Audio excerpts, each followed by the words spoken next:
The Google Pixel 10 Pro is the most premium Pixel yet, and it's a solid evolution over its predecessor. What's going on, everyone? This is Kevin here, and I finally have my hands on the Google Pixel 10 Pro, so let's check it out.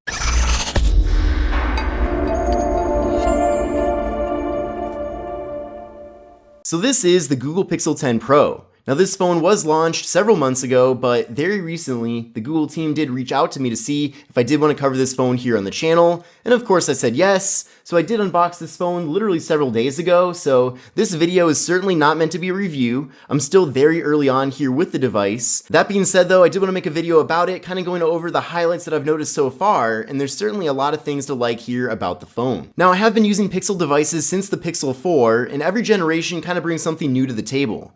Now certainly with the Pixel 10 Pro, this is by far the most premium and most refined Pixel, and that's certainly a great thing. Not only are we getting a lot of smoothness here with the operating system, and we're getting that really fast Tensor G5, but we're also getting other unique features such as the Pixel Snap, which I'll be showing you in a little bit. So there are a lot of ways that the Pixel 10 Pro is standing out amongst all the other various Android flagship phones out there. And at this point, it seems really clear that Google has created their own lane for the Pixel devices. And there are really two things that Google is especially focusing on with this phone, and that's AI and then also the cameras. Now the Pixel devices have been known for quite a while of having some of the best cameras out there, and certainly with the Pixel 10 Pro, they've built upon that reputation. I also like too that Pixel devices have their own design language here with the wider camera bar. We also have glass on the back with this matte finish, and then aluminum around the sides of the phone. Now this phone actually does feel decently heavy, but in a good way. It makes the phone feel especially premium, and it's definitely a very comfortable device to hold. The phone just feels confident. Now before we get too far into things here with the device, let me show you what comes included in the box. So this is the obsidian color of the Pixel 10 Pro. There are a lot of other colors available as well, so definitely take a look at your various options.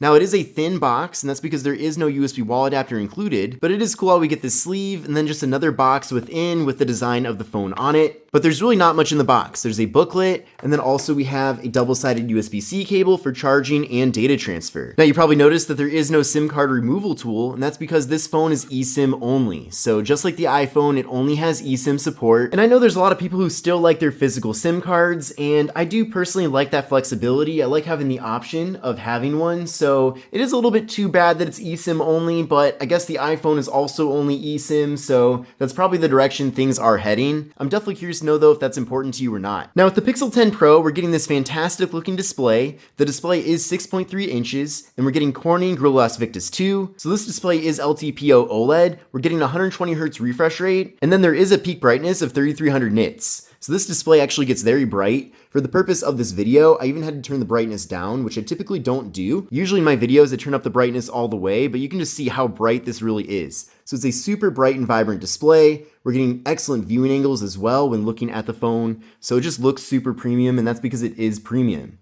Now we're getting a PPI of 495, we're getting a 20:9 aspect ratio, so a narrow but tall form factor, and then finally we're getting an 87.6% screen to body ratio. So we're getting very small bezels all throughout here on the device, completely symmetrical, and then up top here there is a hole punch for the front facing camera.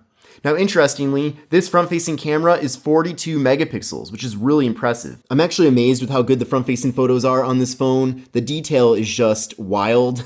I mean, that's a lot of detail for a front camera. This actually looks better than the quality that you'd find on a rear camera on many other phones. And with portrait mode, you can see how natural all the blurring is. So that's just really awesome. So we're definitely getting a great front-facing camera here on the phone. As I get further into things here with the device, I'll be showing you a lot more about the various cameras, such as in my actual review of the phone, but so far so good. And then with this device, I do have the base storage configuration. So there is 128 gigabytes, and unfortunately there is no micro SD card expansion, which you typically don't find that feature with a flagship smartphone. Now, one of the coolest things though, this generation, and probably the most exciting upgrade, is that we are getting magnetic charging built into the phone. So it does support 15-watt fast charging with Qi 2. So this is one of the few Android devices that actually has magnetic charging built in, which basically is MagSafe. So I actually have this Qi 2 magnetic charger, and then I can literally just take the phone, put it on the charger, and then immediately it begins charging. So I don't have to pair up a case with this device like my other Android smartphones if I do want to use MagSafe. it literally just works with the charger perfectly fine. So I am really hoping that this does catch on with more Android smartphones. I'm not sure though. It seems like a lot of the competitors have a lot of excuses for why they haven't included it, but I do feel like into the future, it is inevitable that all the high-end Android phones will eventually have this. But I do feel like for many people, that's a selling point in itself, especially if you're looking to get a flagship device. Now with the Pixel 10 Pro, there is an in-display fingerprint sensor, so it's really fast and accurate, and then the phone does also have face unlock. And then taking a look at the camera module on the back of the phone, we have a 50 megapixel main camera, a 48 megapixel ultra wide angle camera, and then finally there's a 48 megapixel periscope telephoto camera that offers a 5x optical zoom. So like I mentioned, the cameras are one of the main features here with the device. Pixels have a great reputation when it comes to camera quality, and from my experience, that certainly does hold up. Of course, I've got to go out and take a lot more pictures with this device before I can really give you my full opinions about it, but so far so good. So you can see here, I switched over to the telephoto. So that's a full 5x optical zoom. I can zoom in further, of course, too. And being here at my desk probably isn't the best environment to even test this out, but there's a ton of camera features. There's portrait mode, there's add me, long exposure, all this good stuff here. So I definitely have to try out more of these features as I get further into things here with the phone. And like I showed you before, with selfies, this phone is one of the best out there, at least from my experience. So powering the Pixel 10 Pro is 16 gigabytes of RAM, so a lot of RAM, and then the Google Tensor G5. So they do have their own in-house processor. I can't believe we're already at the 5th generation of that, but it does seem like things have been going really well for Google since making that switch. Now I did run a benchmark test using Geekbench 6, and here are the scores that I got from that test. So I got a single core score of 2334 and then a multi-core score of 6369. So what I recommend doing is running this test on your current phone and then compare your scores to these scores to really see how the Google Pixel 10 Pro does compare. But this phone certainly does have full flagship power, that's for sure, and I'm really excited to try out a lot of different things on this phone to really put it to the test. And then with this device, we're getting a 4,870 milliamp hour internal battery, along with up to 30 watt fast charging. So with this phone, you can get up to 55% in 30 minutes from zero. So it isn't one of the fastest charging phones out there, but it is decently fast. And it is at the level of the iPhones, which I don't know if that's something to brag about or not, but it does charge as fast as the iPhone's fast charging. And then with this device, the best part of it, of course, is that we are getting Android 16 out of the box. Since this is a Pixel, updates are prioritized here because the phone is created, of course, by Google. So you'll be getting up to 7 years of major OS updates, and then Pixel really does like to give their devices a lot of new features all the time, and those are known as Pixel drops. So that does make it very exciting. So if you are a Pixel owner, you're getting some of the latest innovations directly from Google. So again, all those consistent new features does make this phone really exciting to have. But again, this phone has really high-end hardware to it. We're getting stereo audio, of course, since this is a flagship smartphone. We're getting small bezels all around. On the right side here, we have the power button, volume up and volume down.